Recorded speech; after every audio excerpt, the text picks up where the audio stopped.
Philippe de Villiers, je voudrais qu'on commence avec cette information.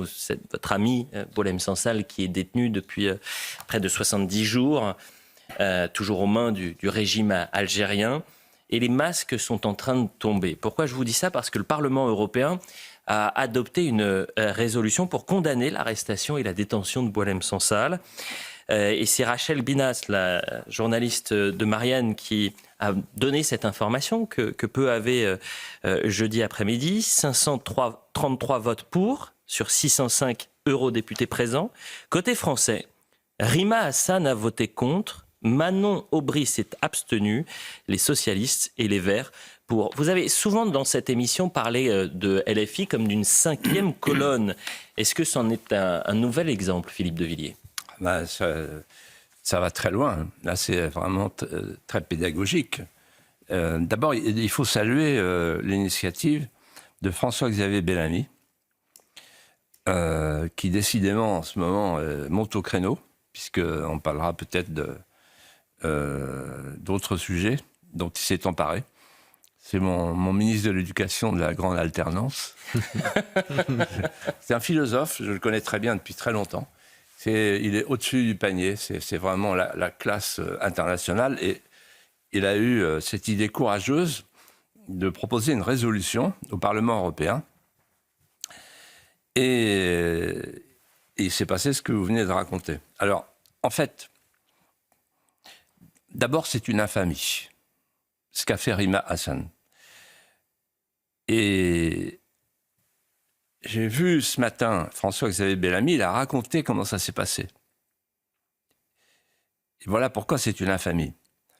Il a raconté qu'en fait, pendant toute la semaine, des diplomates algériens allaient de bureau en bureau, de député en député, avec un argumentaire officiel, pour faire pression sur chacun d'entre eux pour qu'ils ne votent pas la résolution. Et me dit François-Xavier Bellamy, et il a dit ce matin aussi, en fait, tout l'argumentaire des amendements, c'est le gouvernement algérien. Donc en réalité, c'est une représentante assidue, ponctuelle, de l'Algérie en France. Donc c'est grave.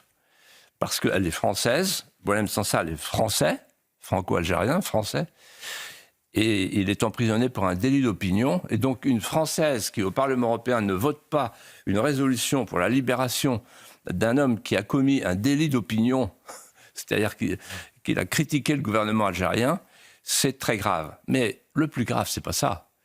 C'est que derrière cette infamie, il y a une stratégie. C'est qu'au même moment, presque au même moment, Jean-Luc Mélenchon a fait une déclaration que tous les Français devraient connaître et à laquelle ils devraient réfléchir. Il a dit ceci: l'immigration, ça nous rend plus forts. On ne sait pas s'il parle de LFI ou de la France. Officiellement, il parle de la France. Donc lui, il a compris mieux que quiconque ce qu'était la démocratie. La démocratie, c'est le nombre. Bon, ça a des inconvénients, des avantages. Tocqueville a montré ça. Et pour l'avoir vécu personnellement, je sais que ça a des inconvénients et des avantages. Parce que ce n'est pas forcément le plus intelligent qui est élu. Et celui qui a le sens du bien public. J'en sais quelque chose. Mais en tout cas, lui, il a compris le nombre. Donc il se dit, soit j'accède au pouvoir par le chaos, 1848, soit j'accède au pouvoir par le suffrage universel, 1958. Il a les deux dates en tête. Il a les deux méthodes en tête. Et donc là, en fait, il y a 6 millions d'Algériens en France. 10% de la population, ça commence à compter.